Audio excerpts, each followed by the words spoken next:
Simon menjawab, "Guru, telah sepanjang malam kami bekerja keras dan kami tidak menangkap apa-apa.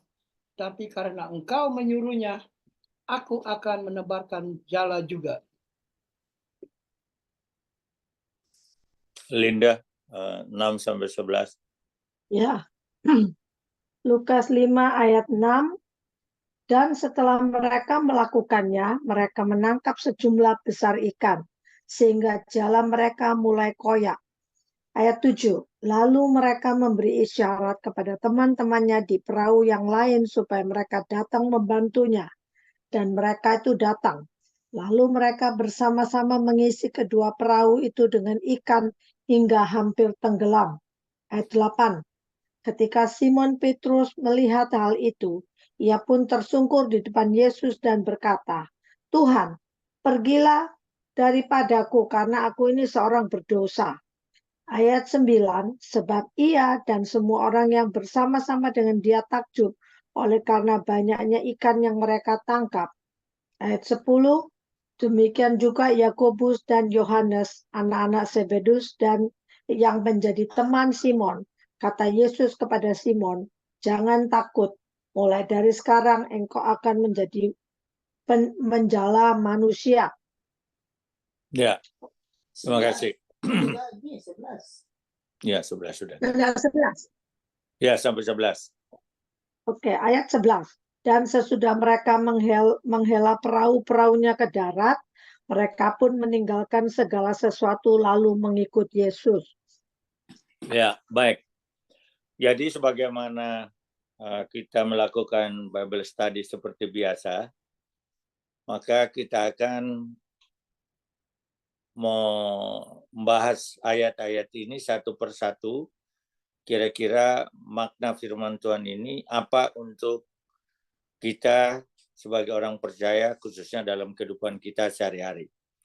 Jadi ayat 1 yang menjadi perhatian kita di sini dikatakan bahwa orang banyak mengerumuni dia, hendak mendengarkan firman Allah. Tunggu Pak Esrom bentar. Yang baru gabung, ini pembacaannya dari Lukas 5 ayat 1 sampai 11. Yang baru gabung, Lukas 5 ayat 1 sampai 11. Mungkin di layar bisa dianukan ya. Oke. Saya ulangi. Jadi ayat 1 dari Lukas pasal 5 ini fokus pada orang banyak mengerumuni dia, hendak mendengarkan firman Allah. Jadi ini ada satu kebutuhan.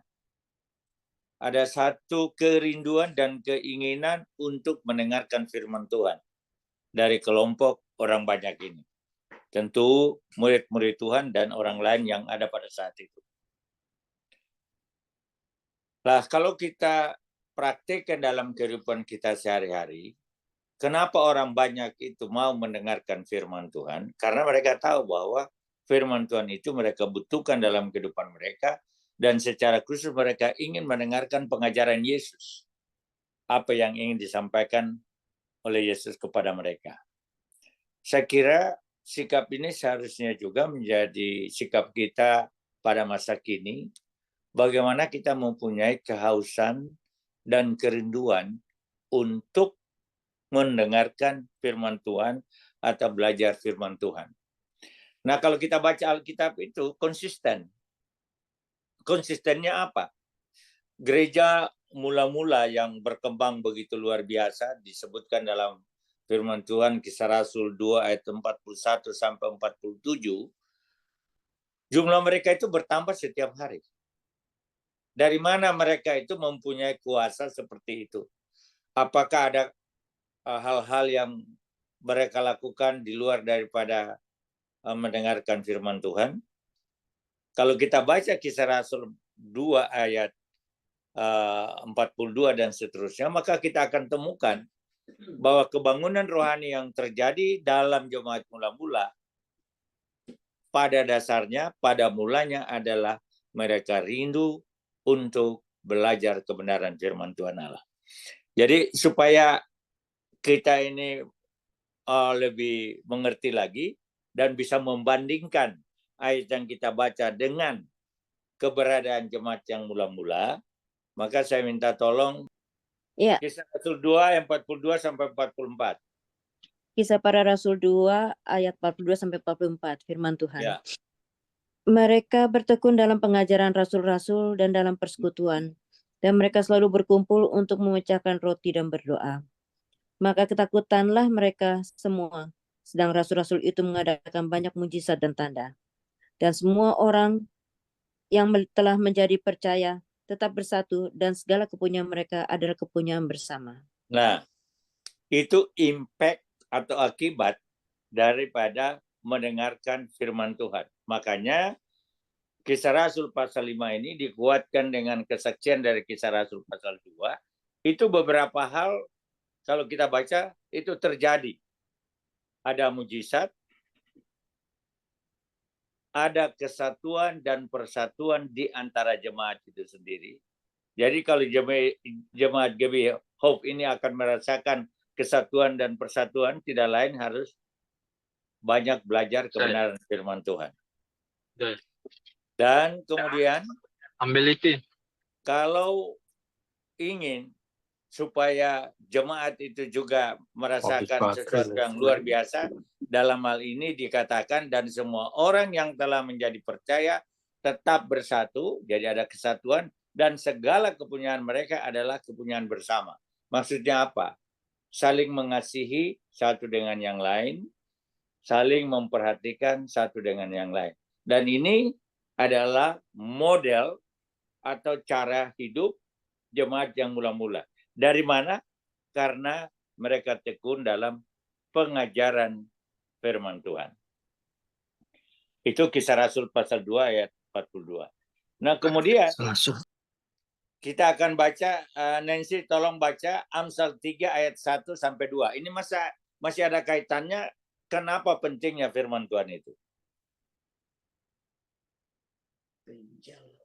Amsal 1 ayat 3. Amsal 3 pasal 3 ayat 1 sampai 2. Amsal 3 ayat 1 sampai 2. Berkat dari hikmat. Hai anakku, janganlah engkau melupakan ajaranku, dan biarlah hatimu memelihara perintahku. Karena panjang umur dan lanjut usia, serta sejahtera akan ditambahkannya. Ya, jadi kembali lagi betapa pentingnya firman Tuhan ini. Dikatakan, hai anakku, janganlah engkau melupakan ajaranku, dan biarlah hatimu memelihara perintahku, karena panjang umur dan lanjut usia, serta sejahtera akan ditambahkannya kepadamu. Hari-hari terakhir ini banyak sekali situasi dan keadaan yang membuat kita bisa hilang damai sejahtera. Untuk itu tidak mungkin kita mendapatkan damai sejahtera itu dengan usaha dan kemampuan kita sendiri. Dengan rekreasi, dengan berbagai macam cara yang kita usahakan, itu tidak akan menolong kita. Tapi Alkitab katakan, kalau betul-betul kita ingin merasakan damai sejahtera itu adalah melalui firman Tuhan. Jadi ini konsisten ya. Tadi Lukas 5 ayat 1 mengatakan bahwa orang banyak berkumpul mendengarkan firman Tuhan. Lalu Kisah Rasul pasal 2 juga demikian terjadi. Setelah mendengarkan firman Tuhan, terjadi kesatuan persatuan. Kemudian mereka saling mengasihi satu dengan yang lain. Dan Amsal pasal 3 ini berbicara tentang Tuhan memberikan berkat kepada kita, yaitu panjang umur dan lanjut usia dan sejahtera. Jadi 3, panjang umur, usia yang panjang, dan yang ketiga adalah damai sejahtera. Jadi luar biasa kekuatan daripada firman Tuhan ini kalau kita mau belajar dan menikmati firman Tuhan itu dalam kehidupan kita sehari-hari. Masih ayat 1 dari pasal 5 ini. BK bisa baca BK ya? 2 Timotius 3 ayat 15-16 bisa? Oke. Ingatlah juga bahwa dari kecil engkau sudah mengenal kitab suci yang dapat memberi hikmat kepadamu dan menuntun engkau kepada keselamatan oleh iman kepada Kristus Yesus. Segala tulisan yang diilhamkan Allah memang bermanfaat untuk mengajar, untuk menyatakan kesalahan, untuk memperbaiki kelakuan, dan untuk mendidik orang dalam kebenaran. Nah, jadi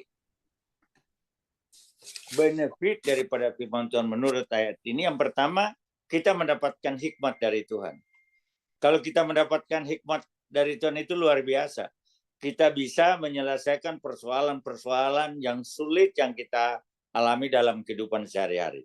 Apa saja kita bisa selesaikan itu. Karena kita mendapatkan hikmat dari Tuhan. Kemudian firman Tuhan itu bisa juga mengajar kita menyatakan kesalahan dan untuk memperbaiki kelakuan dan mendidik kita untuk tetap hidup di dalam kebenaran. Jadi konsistensi daripada firman Tuhan ini luar biasa.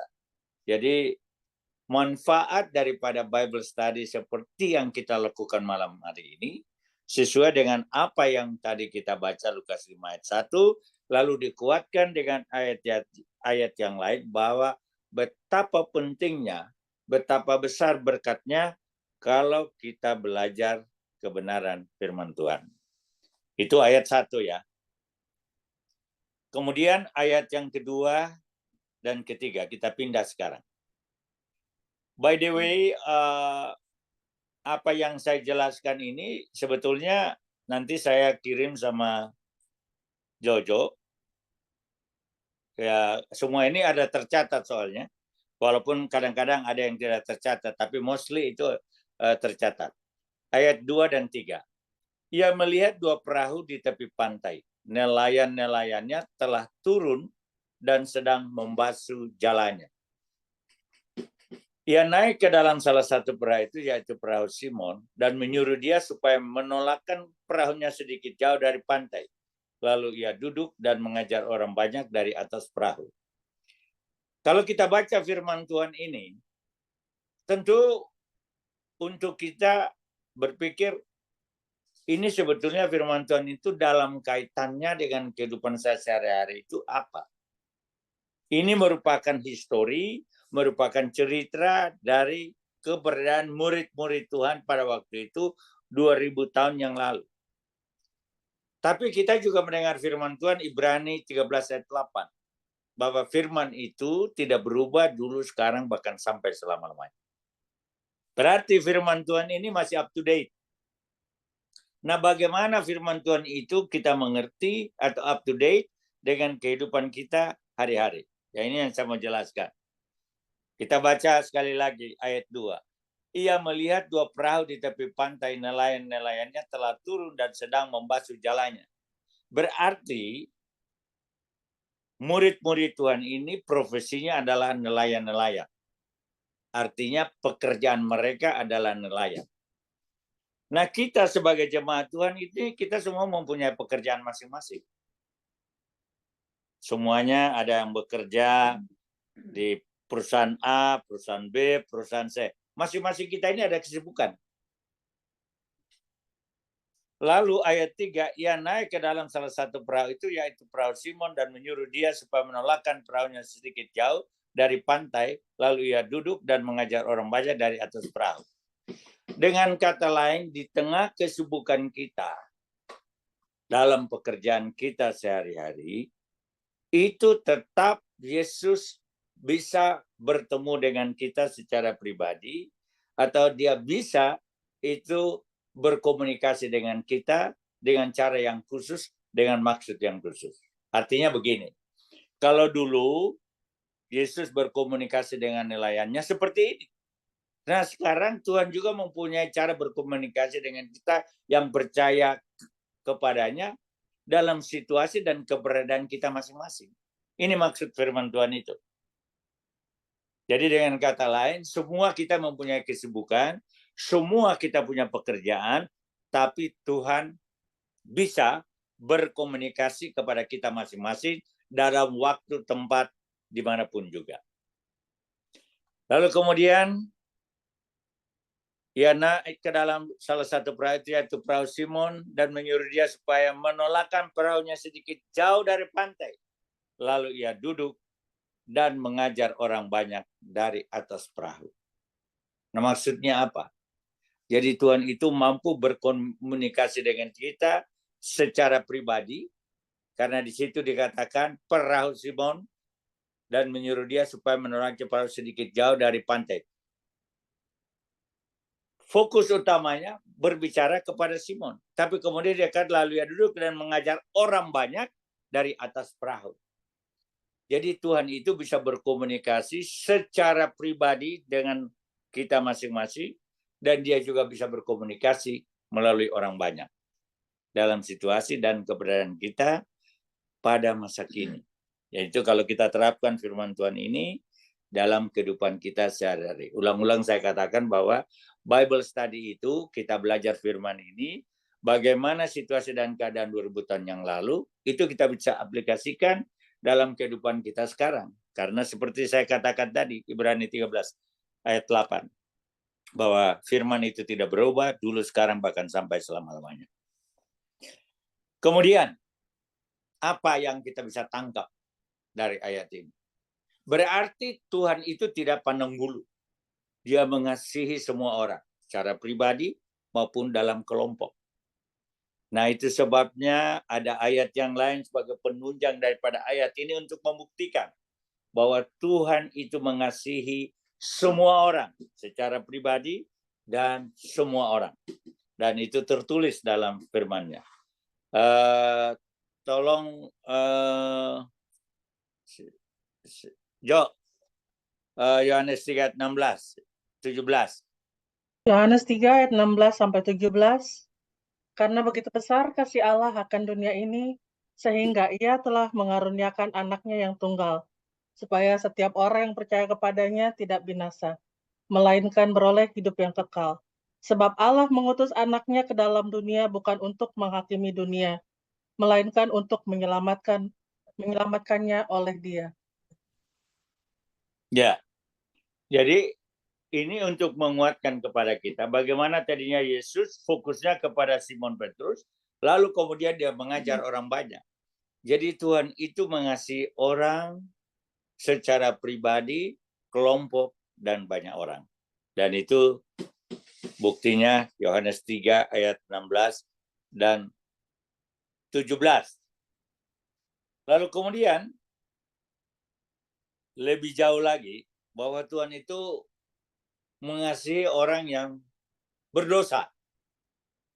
Dan Tuhan ingin supaya orang yang tidak mengenal Dia atau berdosa itu bisa menerima Dia sebagai Tuhan dan Juru Selamat secara pribadi.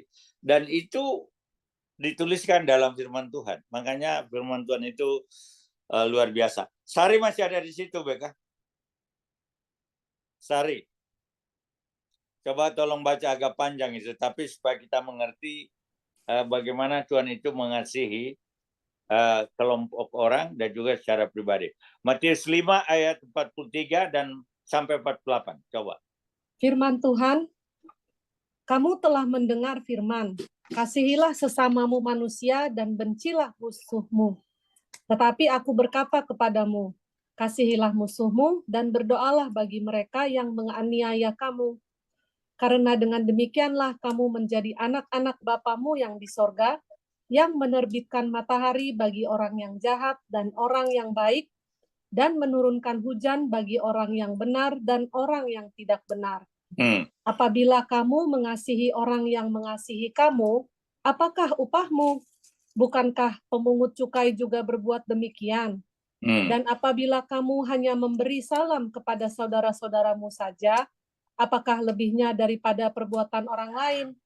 Bukankah orang yang tidak mengenal Allah pun berbuat demikian? Karena itu haruslah kamu sempurna, sama seperti Bapamu yang di sorga adalah sempurna. Amin. Ya, jadi ini sebagai bagian daripada firman Tuhan yang mengajar kita bahwa Tuhan itu mengasihi semua orang.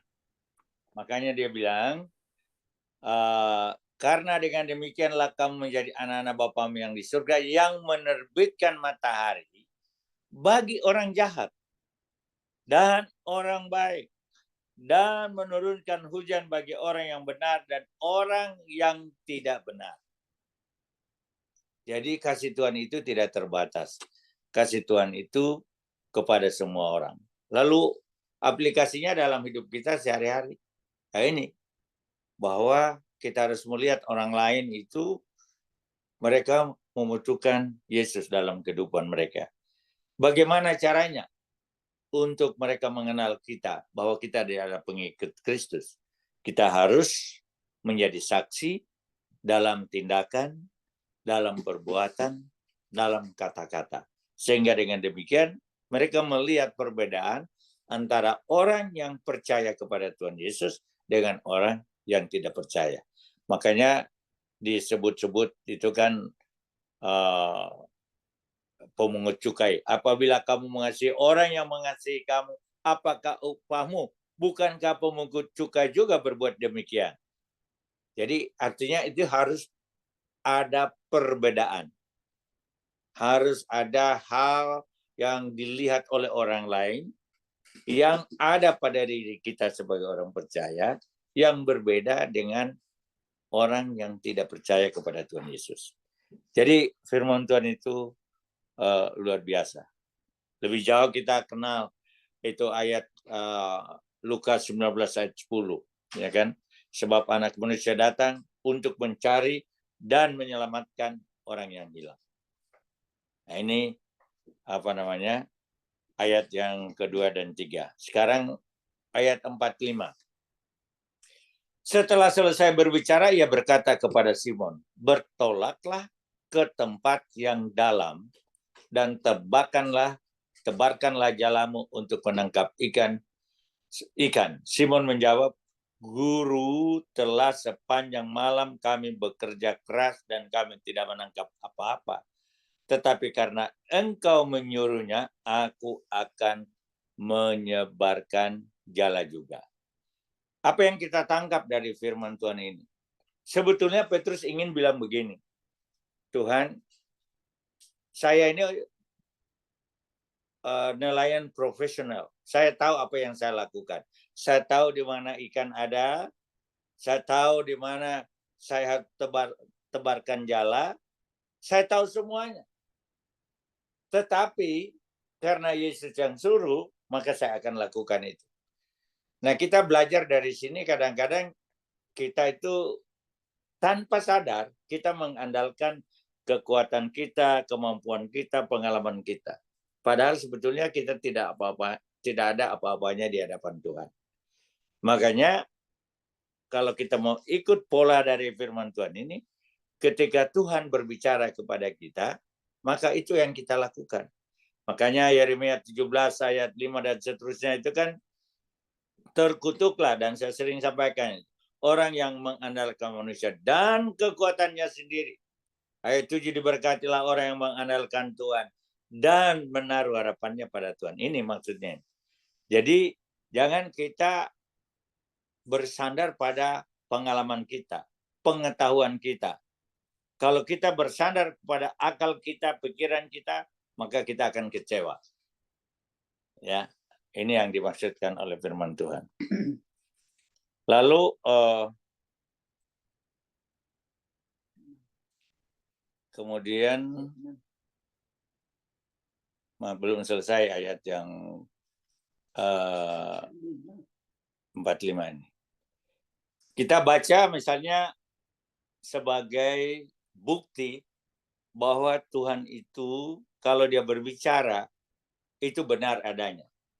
Nah, mungkin atau kadang-kadang kita ini lupa bahwa Tuhan itu tidak berbicara secara audio, tetapi dia berbicara kepada kita mungkin melalui hati kita, melalui orang lain, dan melalui beberapa hal. Yang kita tahu itu sebetulnya itu utusan Tuhan. Nah, itu sebabnya ada ayat mengatakan, Bilangan 23 ayat 19. Bilangan 23 ayat 19. Bilangan 23 ayat 19. Itu di mana? Perjanjian Baru, Perjanjian Lama? Saya udah ketemu Pak Esrom. Oke, silakan baca. Bilangan 23 ayat 19. Allah bukanlah manusia, sehingga ia berdusta, bukan anak manusia, sehingga ia menyesal. Masakan ia berfirman dan tidak melakukannya, atau berbicara dan tidak menempatinya. Nah, sesudah you baca firman ini, you betul-betul yakin bahwa firman Tuhan itu adalah kebenaran. Yes, amin. Amin. Oke, bagus. Kalau gitu, karena you baru masuk, baca lagi terus. Di mana tuh? Mazmur 19 ayat 8 sampai 11. Titah Tuhan itu tepat, menyukakan hati. Perintah Tuhan itu murni, membuat mata bercahaya. Takut akan Tuhan itu suci, tetap ada untuk selamanya. Hukum-hukum Tuhan itu benar, adil semuanya. Lebih indah daripada emas, bahkan daripada banyak emas tua, dan lebih manis daripada madu, bahkan daripada madu tetesan sarang lebah. Dari sarang lebah. Sarang lebah. Sarang lebah. Ya. Ayat 11. Lagi pula hambamu diperingatkan oleh semuanya itu, dan orang yang berpegang padanya mendapat upah yang besar. Ya, oke. Coba. Jadi ayat-ayat yang kita baca tadi, mulai dari bilangan 23 ayat 19, hanya untuk menegaskan kembali, Tuhan itu tidak berdusta, masakan ia berjanji dan tidak menepatinya. Kurang lebih kan begitu. Kemudian dikatakan di sini, firman Tuhan itu membuat mata kita bercahaya. Apa maksudnya? Ada masalah, ada tantangan dalam kehidupan kita, tapi mata kita bercahaya, itu artinya mata kita secara rohani tertuju kepada Tuhan. Sehingga orang lain melihat kita, walaupun misalnya banyak masalah, banyak problem, banyak kekurangan, orang tetap melihat kita itu, mata kita bercahaya. Artinya mempunyai pengharapan kepada Tuhan. Nah, ini maksud daripada firman ini. Dari mana kita dapat ini semua?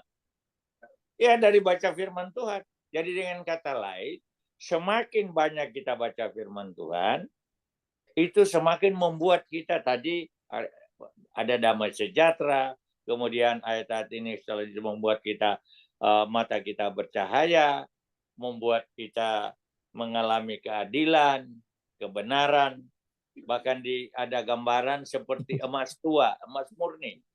Itu harganya mahal. Artinya kehidupan kita itu bernilai di hadapan Tuhan dan di hadapan sesama. Lebih manis daripada madu. Maksudnya apa? Kehadiran kita di dalam keluarga, kehadiran kita di gereja, kehadiran kita di kantor, itu menjadi berkat bagi orang lain. Itu maksudnya. Dalam praktek kehidupan sehari-hari. Jadi kalau belajar firman Tuhan ini luar biasa manfaatnya untuk kita sebagai orang percaya. Saya terus ya, ayat 6-7. Dan setelah mereka melakukannya, mereka menangkap sejumlah besar ikan, sehingga jala mereka mulai koyak. Lalu mereka memberi isyarat kepada teman-temannya di perahu yang lain, supaya mereka datang membantunya. Dan mereka itu datang, lalu mereka bersama-sama mengisi kedua perahu itu dengan ikan hingga hampir tenggelam. Jadi, kalau Yesus itu memberi perintah kepada kita, sudah pasti itu manfaatnya besar. Kegunaannya besar. Bahkan kita akan mendapatkan berkat yang berlimpah-limpah. Tolong Ibu Meta baca Efesus 3 ayat 20 sampai 21. Punya demikian, bagi dialah yang dapat melakukan jauh lebih banyak daripada yang kita doakan atau pikirkan. Seperti yang ternyata dari kuasa yang bekerja di dalam kita. Ayat 21, bagi dialah kemuliaan di dalam jemaat dan di dalam Kristus Yesus turun-temurun sampai selama-lamanya. Amin. Ya, sekali lagi. Jadi ayat-ayat firman Tuhan ini itu saling mendukung. Saling memberikan kita kekuatan, bahkan untuk membuat kita mengatakan bahwa firman Tuhan itu ya dan amin. Karena semua firman Tuhan yang tertulis itu saling mendukung satu dengan yang lain. Bagi dialah yang dapat melakukan jauh lebih banyak daripada yang kita doakan atau pikirkan. Artinya murid-murid Tuhan itu waktu mereka menebarkan jala ke tempat yang dalam, pikiran mereka apa? Belum pasti. Tetapi justru Tuhan memberikan kepada mereka bukti bahwa setelah mereka tebarkan jala itu ke tempat yang dalam, itu pukat mereka itu, jala mereka itu hampir koyak karena banyaknya ikan yang mereka dapat. Dan itulah kuasa daripada firman Tuhan. Jadi kalau kita melakukan firman Tuhan, jangan kita ragu-ragu. Apa yang firman Tuhan katakan, itu ya dan amin. Dan kita akan alami seperti apa yang kita rindukan atau inginkan, bahkan lebih besar daripada itu, sesuai dengan Efesus 3 ayat 22-1 ini. Kemudian, ada ayat-ayat yang lain lagi, kita akan baca, yang menguatkan kepada kita bahwa firman itu adalah Tuhan sendiri, dan ketika kita percaya, kita dapat melakukan hal-hal yang di luar jangkauan dan akal pikiran kita sendiri. Nah, untuk itu, Richard. Ada, Pak. Markus 11 ayat 23-24. Beginilah firman Tuhan. 23-24. Aku berkata kepadamu, sesungguhnya barang siapa berkata kepada gunung ini, beranjaklah dan tercampaklah ke dalam laut. Asal tidak bimbang hatinya tetapi percaya bahwa apa yang dikatakannya itu akan terjadi, maka hal itu akan terjadi baginya. Karena itu aku berkata kepadamu, apa saja yang kamu minta dan doakan, percayalah bahwa kamu telah menerimanya, maka hal itu akan diberikan kepadamu. Amin. Karena itu aku berkata kepadamu, apa saja yang kamu minta dan doakan, percayalah bahwa kamu telah menerimanya, maka hal itu akan diberikan kepadamu. Jadi kata percaya di sini artinya kita percaya kepada firman Tuhan.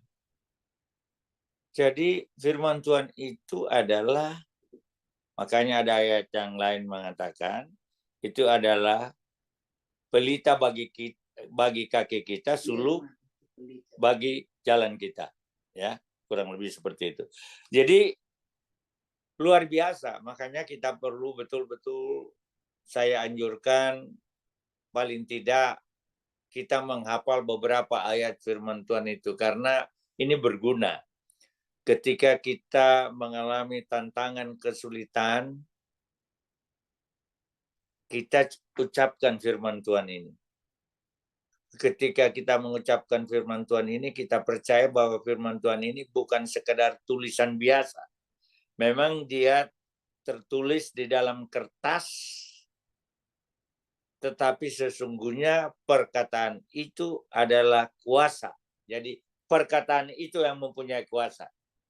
Bukan tinta hitam yang tertulis dalam kertas putih. Bukan.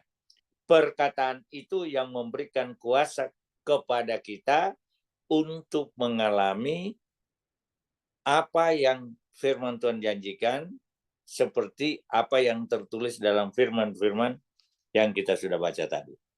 Nah, itu maksudnya. Jadi konsisten dari awal kita bahas ini, semuanya itu sudah jelas tertulis. Lalu kemudian masih ada lagi. Jadi tadi kita ingat ketika mereka mendapatkan ikan yang banyak itu, mereka tidak pakai untuk mereka sendiri. Bahkan mereka mengajak teman-teman yang lain untuk juga mendapatkan hasil tangkapannya itu. Dan itu memberikan juga kita pelajaran bahwa kalau kita sebagai orang percaya, sebagai orang Kristen, kita diberkati oleh Tuhan, kita pun harus berbagi kepada orang lain. Dan itu tertulis dalam firman-Nya. Pak Samuel sudah ada atau belum? Oke. Sudah, Pak. Kalau begitu, tolong baca Lukas 3 ayat 11. Ya, sebentar, Pak. Untuk berbagi. Karena ketika murid-murid Tuhan itu dapat ikan banyak, mereka panggil teman-temannya juga untuk mendapatkan ikan yang mereka tangkap itu. Lukas 3 ayat 11. Jawabnya, barang siapa mempunyai 2 helai baju, hendaklah ia membaginya dengan yang tidak punya.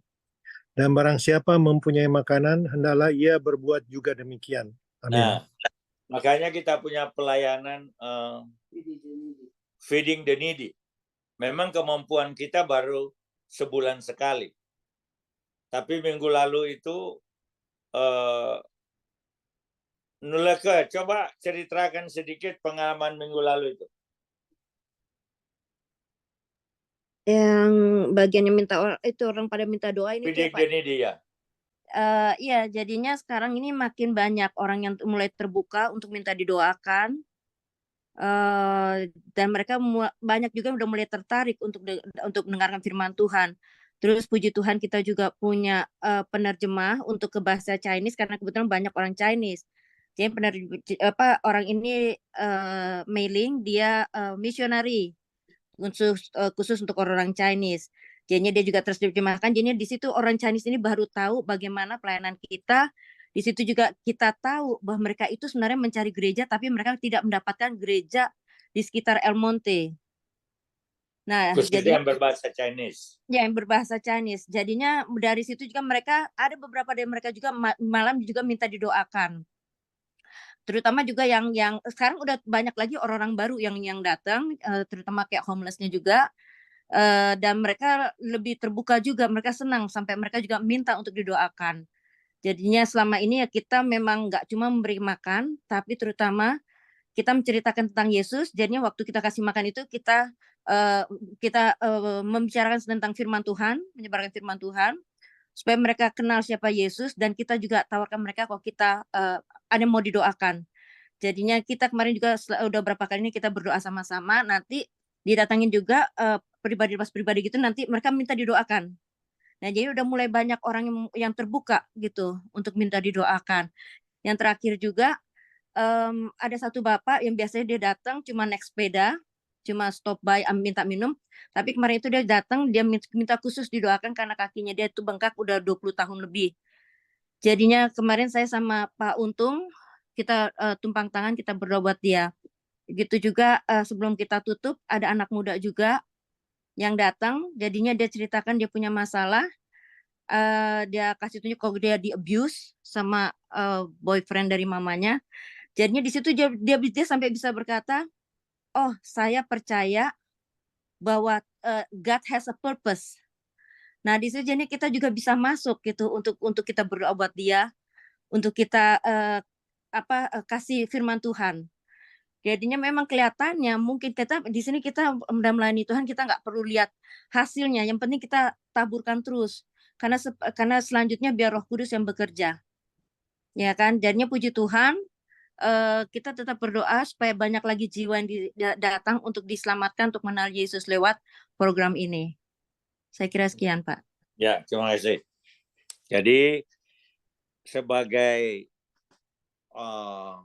tindak lanjut daripada apa yang dikatakan firman Tuhan tadi, barang siapa mempunyai 2 helai baju, dan kita juga membagikan baju-baju kan yang tidak punya itu, Nulaga? Iya, baju, sepatu. Ya, ya kebutuhan mereka jadinya Ya. juga kita dapat bantuan dari kayak food bank begitu si misionari ini. Jadinya dia kasih kita kayak sayuran, ya itu semua orang dapat kemarin itu udah dia bawa pisang. Bawa pisang ya. Yes. Hendaklah ia membaginya dengan yang tidak punya. Dan barang siapa mempunyai makanan, hendaklah ia berbuat juga demikian. Jadi apa yang kita lakukan di gereja ini semuanya based on the word of God. Kita bukan hanya ciptakan itu untuk sekedar untuk show off, bukan. Nah, makanya juga kita mengundang Bapak Ibu Saudara sekalian yang punya kesempatan. Sebetulnya artinya bukan saja kalau datang itu memang pekerjaannya kan tidak terlalu banyak, tapi kalau datang banyak kan lebih baik. Yang paling penting itu adalah kita belajar pelayanan. Itu yang penting. Belajar melayani. Supaya kita mulai praktekkan apa tentang kasih Kristus itu kepada orang yang belum percaya kepada Tuhan Yesus. Saya kira itu penting sekali. Pak, saya supaya sambung bisa Pak. Pak, bagaimana? saya itu program itu yang tidak tahu kan dari pemerintah yang pertama itu. Oh, oke. Nah, saya tanya, oh ini program dari pemerintah, jadi dia ngambil apa-apa seenaknya gitu. Akhirnya dia kasih tahu sama orang Chinese itu bahwa ini dari program gereja, langsung dia maksudnya apresiasi sekali gitu, malah mendoakan kita-kita supaya terus bekerja lebih giat buat Tuhan gitu. Itu aja. Iya, mereka senang jadinya pas mereka tahu itu ternyata bukan dari pemerintah. Jadinya mereka langsung pada tepuk tangan, mereka sampai mereka berdiri peluk kita juga. Mereka bilang terima kasih untuk semuanya. Nah, jadi ya memang kadang-kadang kalau kita menabur firman itu kan tidak langsung tumbuh kelihatan. Sama aja kalau kita menanam cabai atau tomat, nggak mungkin langsung berbuah. Tapi kalau kita setia, kita taruh pupuk, kita rawat, pasti akan berbuah juga. Nah, sekarang saya lihat mulai orang mengenal pelayanan ini dan makin banyak orang tertarik untuk itu. Nah, sekarang saya akan baca ayat 89.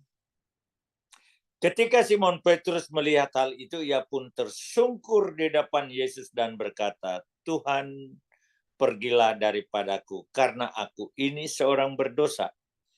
Sebab ia dan semua orang yang bersama-sama dengan dia takjub oleh karena banyaknya ikan yang mereka tangkap. Jadi apa yang dilakukan oleh Simon Petrus ini sebetulnya malu di hadapan Tuhan.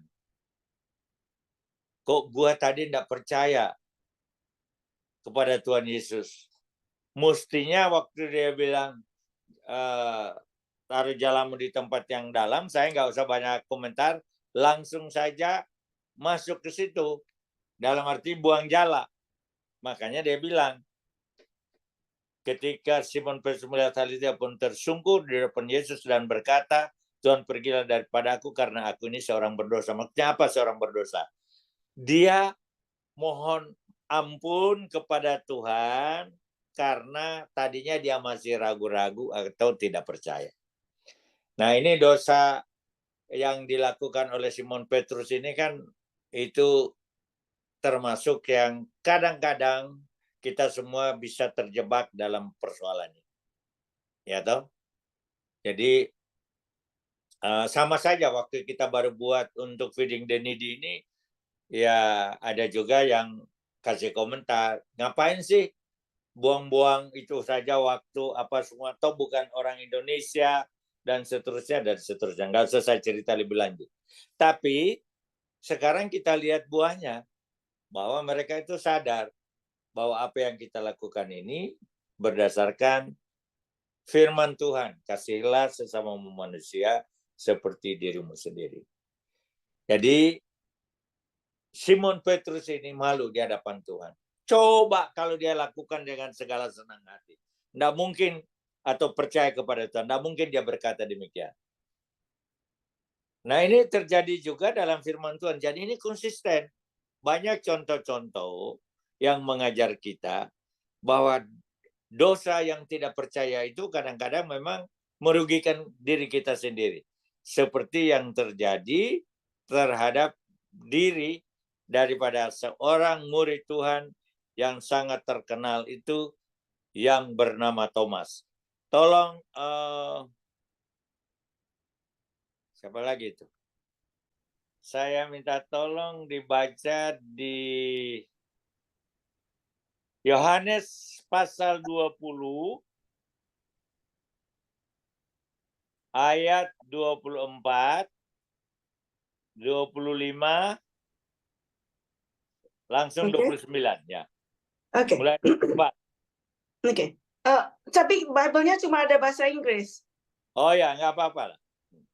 Oke, dulu. Sorry. Okay. Jesus appears to Thomas.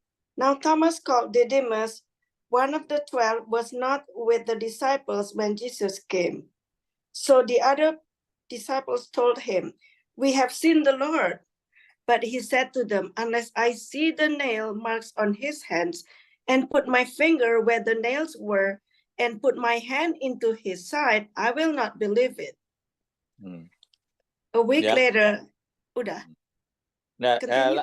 29 langsung coba. 29. Then Ya. Jesus told him, "Because you have seen me, you have believed. Blessed are those who have not seen and yet have believed." Nah, ini kan. Jadi dosa kebanyakan bagi kita yang percaya, kadang-kadang yang maksudnya bagi kita yang percaya kepada Tuhan Yesus, kadang-kadang kita ini masih ragu-ragu, kurang yakin. Dan ini ada contohnya, seperti Simon Petrus dan Thomas. Sampai Simon Petrus ngaku, "Tuhan, saya ini orang berdosa." Karena apa? Mestinya dia nggak perlu ragu-ragu. Karena dia bilang sama Tuhan, "Gue kan udah pengalaman ini Tuhan soal mancing ikan atau soal tangkap ikan ini. Ini gue punya area, ini gue punya daerah. Gue tahu di mana ikannya ada. Dan kami sudah berusaha semalam-malaman nggak dapat apa-apa. Sekarang Tuhan suruh saya buang jalannya ke tempat yang dalam. Oke lah. Karena Tuhan sendiri yang suruh, gua buanglah jala itu. Ternyata kan dia dapat ikan sampai pukatnya itu atau jalannya itu hampir koyak, bahkan dia bisa bagi sama teman-temannya. Sebagai responsnya kepada Tuhan, dia bilang, "Ya, saya ini memang orang berdosa." Kenapa? Karena dia kurang percaya kepada perintah Tuhan. Sama dengan Thomas. Murid-murid yang lain bilang, "Kita sudah ketemu Yesus loh. Itu kita sudah lihat bekas paku di tangannya, kemudian bekas tombak di lambungnya." Thomas bilang, "Saya nggak percaya kalau saya belum lihat." Nah, ketemu Yesus, "Coba Thomas, lihat ini di tanganku dan di lambungku." Baru Thomas percaya. Nah, itu sebabnya ada nasihat bagi kita di situ, berbahagialah mereka yang tidak melihat namun percaya. Jadi kepercayaan kepada Tuhan ini sangat penting. Jadi jangan sampai kita seperti Simon Petrus dan Thomas. Jadi kita lebih baik percaya bahwa firman Tuhan ini ya dan amin. Oke. Tadi kita sudah baca Markus 11:23, sekarang ayat 10-11. Demikian juga Yakobus dan Yohanes anak-anak Zebedeus yang menjadi teman Simon. Kata Yesus kepada Simon, "Jangan takut, mulai dari sekarang engkau akan menjala manusia." Dan sesudah mereka menghela perahu-perahunya ke darat, mereka pun meninggalkan segala sesuatu lalu mengikut Yesus.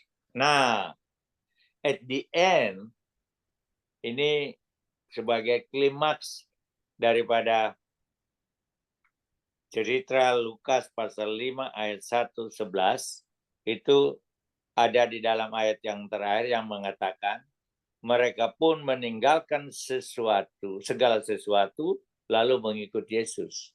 Apa sih yang ditinggalkan, dimaksudkan oleh firman ini? Dalam konteks firman Tuhan yang kita baca ini, kita baca misalnya Simon Petrus yang tadinya menjadi penjala ikan, Tuhan panggil dia menjadi muridnya, lalu menjadi penjala manusia. Lalu bagaimana dengan kita yang hidup zaman ini? Apakah kita semua mau jadi penginjil? Apa kita semua mau jadi pendeta? Tinggalkan pekerjaan kita masing-masing, lalu kemudian kita jadi penginjil dan seterusnya dan seterusnya. Bukan itu maksudnya. Meninggalkan segala sesuatu artinya segala sesuatu yang menghalangi kita untuk menjadi murid Yesus. Kasus daripada Simon Petrus dan Thomas yang perlu mereka tinggalkan itu adalah dosa atau keraguan-raguan mereka terhadap kebenaran firman Tuhan. Dan ini juga menjadi pesan untuk kita, bahwa yang dimaksudkan kita meninggalkan itu adalah sifat keraguan-raguan kita terhadap kebenaran firman Tuhan.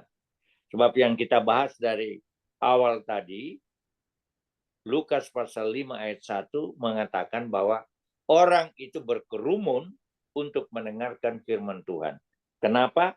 Karena firman itu mempunyai kuasa. Lalu di akhir daripada ayat 11 itu diingatkan supaya kita meninggalkan segala sesuatu, artinya keraguan-raguan kita terhadap kebenaran firman Tuhan. Kemudian kita harus meninggalkan sifat-sifat atau hal-hal yang kita lakukan yang bertentangan dengan firman Tuhan.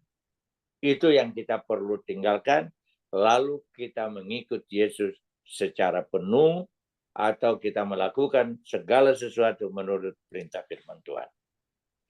Saya kira saya tutup di sini Bible study, tapi mungkin ada yang bertanya atau mungkin kita bisa diskusikan.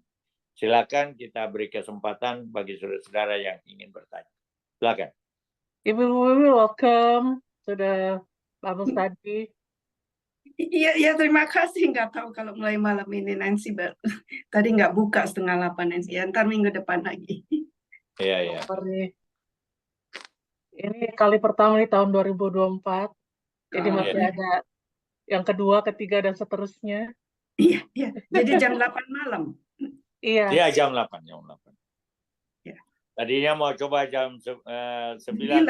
Ya, keberatan, ya sudahlah. Kita kembali seperti semula aja. Dan ya, saya kira banyak yang bisa kok jam 8. Silakan Jo, saya kembalikan sebagai moderator. Luar biasa ya itu pelayanan feed the community. Bagaimana? Maaf. Yang hari hari Sabtu minggu terakhir. Iya. Yang tadi Kakak bilang luar biasa. Iya. Tuhan Yesus baik. Marilah kalau tidak ada lagi yang mau dipertanyakan. Ibu Wiwi juga sering sekali ngikut. Kecuali ke San Francisco nggak ngikut. Tapi kalau ada ngikut. Iya. Ya, puji Tuhan. Thank you. Terima kasih.